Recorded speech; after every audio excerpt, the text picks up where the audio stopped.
Trump Putin की deal होने नहीं देगा यूरोप। यूक्रेन के पक्ष में यूरोपियन यूनियन के 26 देशों ने खोला मोर्चा। पुतिन ट्रंप की मीटिंग में शामिल होंगे ज़ेलेंस्की।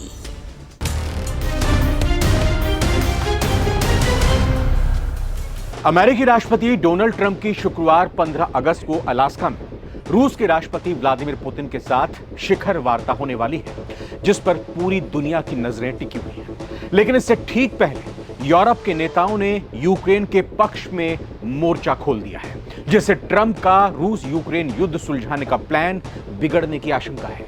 यूरोप के नेताओं ने कह दिया है कि यूक्रेन के लोगों को अपना भविष्य तय करने की आजादी होनी चाहिए। नमस्कार, बहुत बहुत स्वागत आप सभी का नवभारत टाइम्स पर। मैं रविंद्र सिंह आपके साथ। ये वक्त है सारी दुनिया का।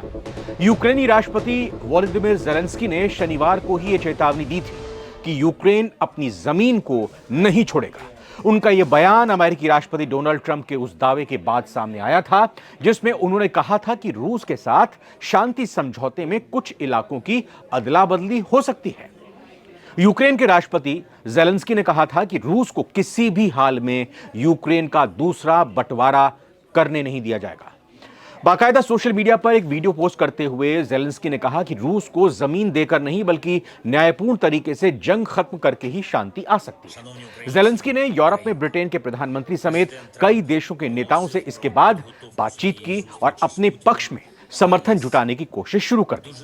इसी कड़ी में भारत के प्रधानमंत्री नरेंद्र मोदी को भी ज़ेलेंस्की ने फोन करके रूसी हमलों के बारे में जानकारी दी। ज़ेलेंस्की ने बताया क्यों उन्होंने फोन किया था और भारत से उन्होंने क्या डिमांड रखी थी, यह भी जानकारी दी गई। ज़ेलेंस्की पहले कह भी चुके हैं कि पीएम मोदी युद्ध रुकवा सकते हैं।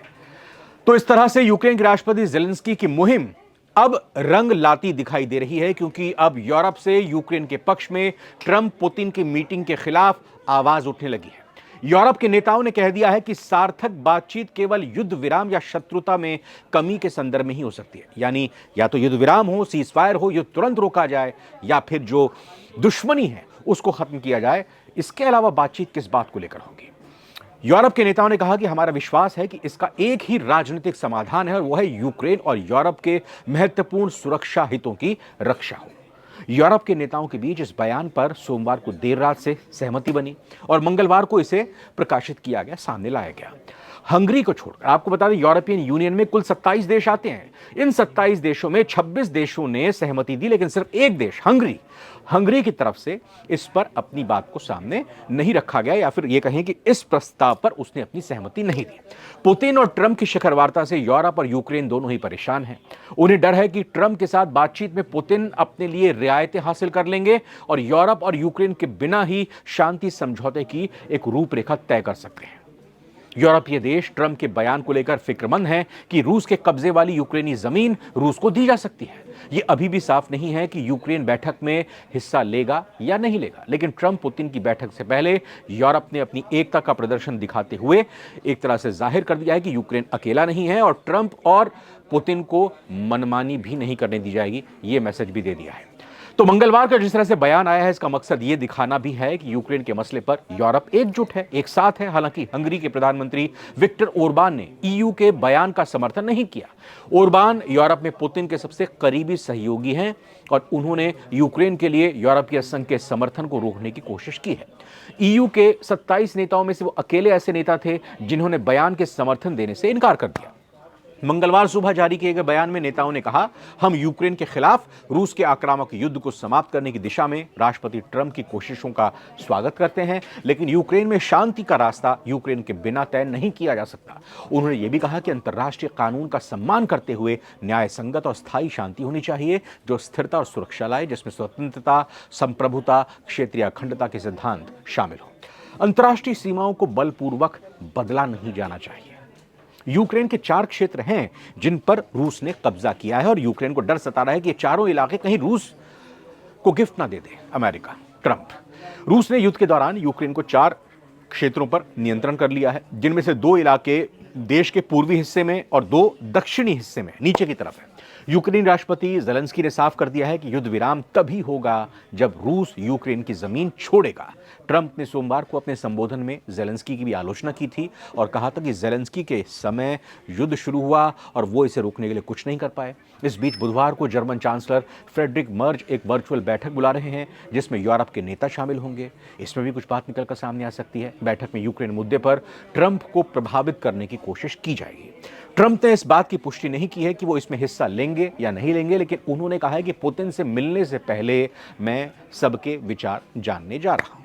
अब यूरोपीय देश अमेरिकी राष्ट्रपति के बयान को लेकर चिंतित हैं कि रूस के कब्जे वाले यूक्रेनी जमीन रूस को दी जा सकती है। यह अभी स्पष्ट नहीं है कि यूक्रेन इस बैठक में भाग लेगा या नहीं लेगा, लेकिन इस बीच खबर यह भी है कि व्हाइट हाउस यूक्रेनी राष्ट्रपति जेलेंस्की को अलास्का आमंत्रित करने पर विचार कर रहा है, यानी कि जेलेंस्की भी इस मीटिंग में शामिल हो सकते हैं। तो क्या, एक बार रुकते हैं, तो क्या यूरोप कि 27 देश में से 26 देश अगर जेलेंस्की के संपर्क में उनके साथ आ रहे हैं तो क्या दबाव में आकर ही सही जेलेंस्की को भी न्योता मिल जाएगा? वैसे कहा यह जा रहा है कि पुतिन और ट्रंप की बैठक के बाद एक रूपरेखा तय होगी, बातचीत जब आगे बढ़ती है तो फिर तीसरे पक्ष को यानी जेलेंस्की को, जो कि इस पूरे मामले में स्टेक होल्डर हैं, उनको भी शामिल किया जा सकता है। वहीं राष्ट्रपति डोनाल्ड ट्रंप 15 अगस्त को रूसी राष्ट्रपति पुतिन से मिलने वाले हैं, लेकिन रिपोर्ट जो बताती है वो कहती है कि आंतरिक चर्चाओं से जुड़े 3 लोगों के हवाले से अब यह दावा किया जा रहा है कि जेलेंस्की को भी इस बैठक में बुलाया जा सकता है और बातचीत की जानकारी रखने वाले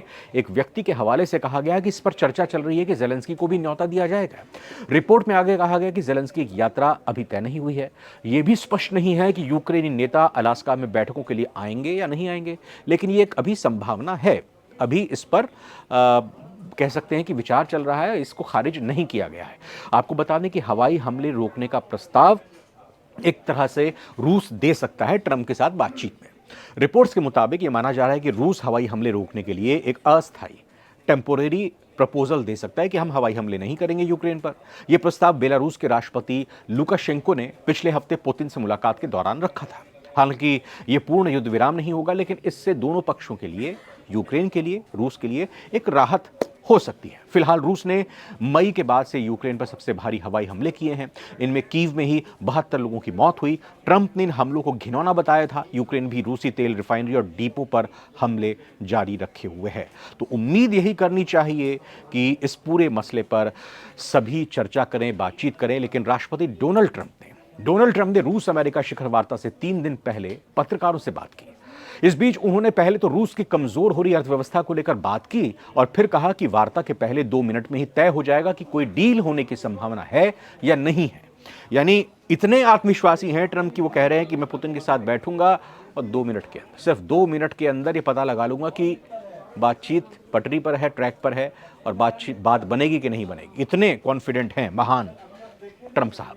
व्हाइट हाउस प्रेस कॉन्फ्रेंस में ट्रंप ने इस मुलाकात को एक फील आउट मीटिंग बताया, जिसमें मान मनोबल और नतीजे के तौर पर या तो सौदेबाजी या निराशा हाथ लग सकती है। उन्होंने कहा कि मीटिंग में अच्छा भी हो सकता है और बुरा भी हो सकता है, दोनों इसके रिजल्ट निकल सकते हैं। उन्होंने इस मीटिंग में युद्ध विराम को लेकर उम्मीद भी जताई है और कहा कि वार्ता की शुरुआत में ही उन्हें स्पष्ट हो जाएगा कि यूक्रेन युद्ध को समाप्त करने के लिए कोई सौदा संभव है या नहीं। उन्होंने साफ कहा है कि बैठक के पहले 2 मिनट में ही मैं जान जाऊंगा कि डील हो सकती है या नहीं हो सकती।